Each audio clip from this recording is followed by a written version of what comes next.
Story டைமில் இப்போ நம்ம பார்க்க போகிறது ஒரு அழகான கிருஷ்ணன் கதை. மகாபாரதத்தில் கர்ணன் வந்து கிருஷ்ணரை கேட்குறாரு, என்ன கிருஷ்ணா, நான் மட்டும் என்ன நிறைய பாவம் பண்ணியிருக்கேனா? என்னை வந்து பிறந்த போதே என்னோடய தாயார் வந்து ஆற்றுல விட்டுட்டாங்க, முறை தவறி பிறந்த குழந்தைன்னு பேச ஆரம்பிச்சிட்டாங்க எல்லாரும். அதுக்கு பிறகு நான் சத்திரியன் இல்லை அப்படின்னு தெரிஞ்ச உடனே துரோணாச்சாரியார் எனக்கு கல்வி தரமாட்டேன்னு சொல்லிட்டாரு. பரசுராமர் கற்றுக் கொடுத்தாரு, ஆனால் மறக்கிறதுக்கு சாபம் கொடுத்தாரு நான் சத்திரியன் அப்படிங்கிற ஒரே காரணத்துக்காக. நானா அந்த குலத்தில் பிறக்கணும்னு ஆசைப்பட்டேன் இல்லையே. அதே மாதிரி தற்செயலாக ஒரு அம்பு பட்டது ஒரு பசு மேலே, ஆனால் அதுக்காக எனக்கு சாபம் கொடுக்கப்பட்டது. திரௌபதி சுயம்பரத்தில் என்னை சேர்க்கவே இல்லை. அப்படி நான் போய் நின்ற போது தேரோட்டி மகன் அப்படின்னு இழிவுபடுத்தி அமைச்சாங்க. குந்தி கூட கடைசியில் என்கிட்ட வந்தது எதுக்காகனா தன்னோட மற்ற மகன்கள் காப்பாற்றப்படணும் அப்படிங்கிறதுக்காக மட்டும்தான் வந்தாங்க. அப்படி இருக்கும் பொழுது நான் வந்து இவங்க கிட்டலாம் கிடைக்காத ஒரு அன்பு என்னோட துரியோதனன் கிட்ட கிடைச்சது. நான் அவன் பக்கம் நின்னேன். அதில் என்ன தப்பு இருக்கு? நான் வந்து தவறு செய்தவன் அப்படின்னு எல்லாரும் பேசுறீங்களே அப்படின்னு சொல்லும் பொழுது கிருஷ்ணர் சொல்றாரு, நீயாவது பரவாயில்ல, வந்து பிறந்து அம்மா கிட்ட கொஞ்ச நேரம் இருந்து அதுக்கப்புறம் ஆற்றுல விடப்பட்டு ஒருத்தர்கிட்ட வந்து சேர்ந்த. ஆனால் நான் சிறையில் பிறந்ததே. பிறப்பதற்கு முன்னாடியே எனக்கு எதிரிகள் நிறைய ரெடியாக இருந்தாங்க என்னை கொலை பண்ணுறதுக்கு. ஸோ மரணம் வந்து எப்போது வேணாலும் நிகழும் அப்படிங்கிற ஒரு இது இருந்துச்சு எனக்கு.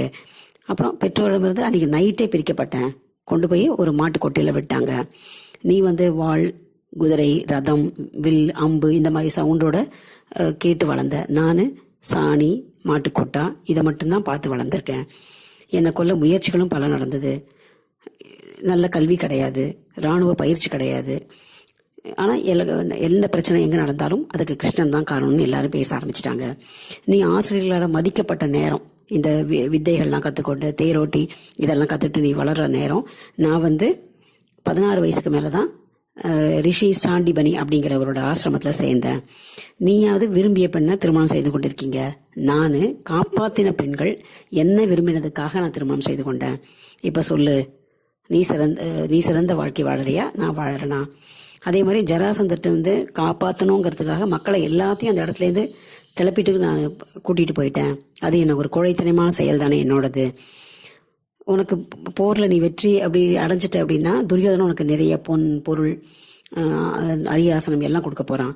ஆனால் இவர்கள் பஞ்சபாண்டவர்களோட நின்று நான் பண்ணுறதுனால எனக்கு எந்த விதமான சலுகையும் கிடையாது. ஆனால் ஒரே ஒரு இது உண்டு, இவனால தான் வந்தது இந்த போரே அப்படிங்கிற பேச்சு தான். இப்போ சொல்லு, எத்தனை சவால்களை நானும் தானே கடந்து வந்திருக்கேன். ஆனால் எனக்கு எல்லார்கிட்டையும் கெட்ட பேர் தானே. வாழ்க்கை வந்து எப்போவுமே ரொம்ப ஈஸியாகவோ ரொம்ப ஜாலியாகவோ இருக்கிறது கிடையாது எல்லாருக்கும். ஆனால் அந்த நேரத்துலையும் மனசாட்சிப்படி தர்மத்தில் படி நடக்கணும் அப்படிங்கிறது தான் நம்ம நினைக்கணும். எனக்கு வந்து வாழ்க்கை சரியில்லை, அதனால நான் வந்து இப்படி போகணும் அப்படின்னு நினைக்கிறது தப்பு இல்லையா?